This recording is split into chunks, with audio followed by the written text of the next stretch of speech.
Hey folks, Matt from artoftheimage.com. The Canon M50 is on its way here. I've got confirmation. I'm excited.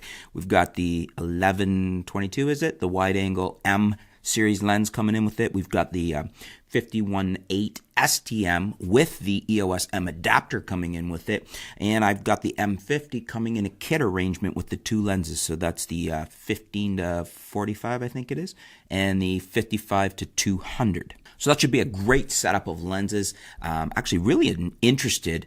I'm excited to play with the M50 period, but interested to try the EOS M adapter and see how a non-M series lens works with the adapter, which is why I ordered the Nifty 50, one of my favorite lenses and one of the lenses I always recommend to you guys if you're expanding above and beyond your kit lenses.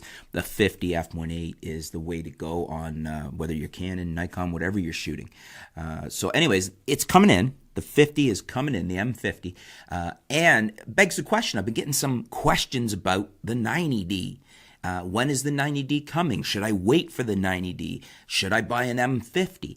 And it got me thinking that I think what we're seeing with the M50 is a lot of the tech that we're going to see in the 90D. I've been asking, basically, I've said before that a 90D that's basically a refined 80D with 4K with a few other little improvements would be a great 90D, because the 80D is a very mature, very good camera in and of itself.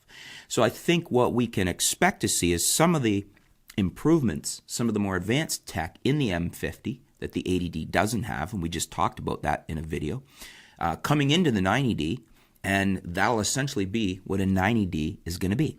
Let's take a quick look here and just recap what we actually have in the 80D. So with the 80D, we have a DSLR.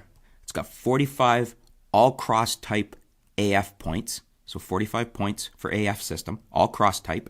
And we've got better than that in the M50, but that's what the 80D has. And it's a very competent autofocus system, especially when you add in the fact that the 80D also has dual pixel AF. And when the 80D was out, their listing here says it's an improved dual pixel AF, and it was improved over the 70D for sure, and some of the earlier versions of it.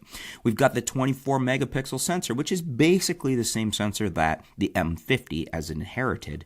The current Canon APS-C 24 megapixel sensor. That's a very good sensor. We've got built-in Wi-Fi. We've got built-in NFC. We've got full 60p HD. Which is good, but I wish the 80D had had 4K, and that's what we're hoping to get in the 90D. We've got that beautiful 3-inch vari-angle touchscreen LCD. They call it the LCD2 monitor.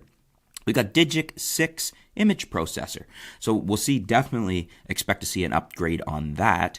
We've got an ISO performance of 100 to 16,000, expandable to 25,006 with the boost. And I think we'll see an increase in that. But that's what the current 80D has. And we've got high-speed continuous shooting up to 7 frames per second. We've got shutter tested at 100,000 cycles. And that's basically, in a nutshell, our 80D. That's the camera that we've come to know and love as the 80D. I've tested it, I've shot with it, I've reviewed it. It's a very popular camera. A lot of YouTubers use it.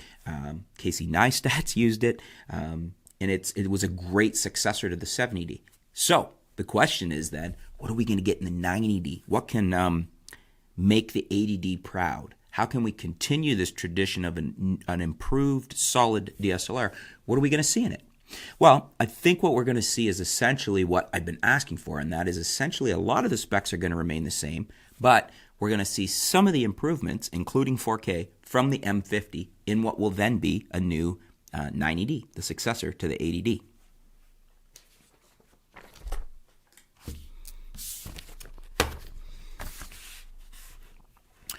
I've gone through and basically collated all of the specs that we can expect to see coming from the 50D that will show up in the 90D. In other words, stuff we're going to get in the 90D that came out or is currently in the M50. So first and foremost, focus peaking, probably not going to get it. It's not impossible to put in a DSLR, but we probably won't. So as I mentioned, first and foremost, it will have 4K. We're going to see 4K, and it's either going to be the same style of 4K, you know, with that 2.56 times crop that the M50 has and its limitations, or perhaps because the 90D is a higher level body, it's probably going to be priced higher than the M50 at its $899 kit price. The 90D is likely to come back to what the 80D was at, which is, I think it might have even, it was at least $1199. It might have been closer to $1,400 on release with a kit lens. But we may get a better 4K than the M50. We'll get at least the Canon M50's 4K, but perhaps a better one. Maybe a little less crop, and maybe the ability to use dual pixel AF. That is something that Canon has kind of signaled that it's not that they can't do it while we don't have it on the M50. They just weren't going to give away the farm at a lower price point. So they were stripping features on the M50 but offering it at a lower price. Perhaps with the 90D being anticipated at a higher price level, maybe that'll be our first APS-C 4K camera from Canon that also has dual pixel AF, which would be fantastic and a huge benefit over the M50. So that might draw people to the 90D at the higher price point. The other thing we're going to see, built-in Bluetooth. The M50 has it. I think it's a no-brainer that we're going to see that on the new 90D. Slow motion video, we have that in the M50, and I would expect we will see that in the 90D, maybe in an even better offering for what resolution we can use it at. Maybe we'll be able to shoot at a full 1080 or even 4K, and that again may be something that pushes users to consider the 90D at a higher price point over what the M50 has to offer. So yeah, slow-mo video, that should be available. I would expect to see that in the 90D. Higher extended ISO, I think that's a no-brainer. I think the M50 is just a more developed, more mature sensor of that really nice Canon 24 megapixel APS-C sensor, and so they've been able to, with tech moving forward and a higher DIGIC processor, we're going to see that higher DIGIC processor, which is another point, in the 90D, and we are going to, in turn, because of that better processor, that more computer power, we're going to get that same extended ISO range that is in the M50 in the new 90D. And then the last point, as I just touched on, is the processor. 80D is currently a DIGIC 6, which was a great processor for the camera, and the 80D worked well. Moving into 4K, which is what I expect, and I think we were pretty much guaranteed to see in the 90D, this at least the same level of 4K that's in the M50. We're also going to have the same processor, DIGIC 8, maybe even a more powerful version of it. Maybe we'll see like a DIGIC 8 version 2 or something, because if we get a little bit of better version of 4K, if we have, in other words, better 4K offerings in the 90D, maybe less crop, maybe a more advanced codec, and also, if we have dual pixel AF working in there, then maybe it needs a higher level processor than the DIGIC 8 version that is in the M50.